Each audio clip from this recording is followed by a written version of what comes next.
Nangarhar province in eastern Afghanistan is a region celebrated for its natural beauty and diverse landscapes.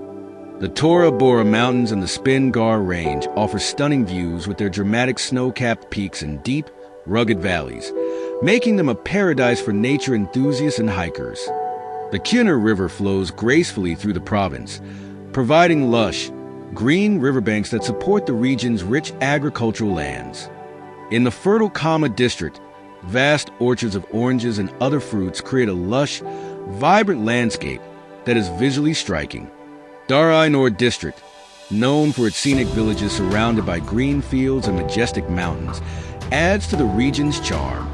Pachir Agam district, nestled in the mountains, offers unique scenery with its mix of rocky terrains and verdant patches.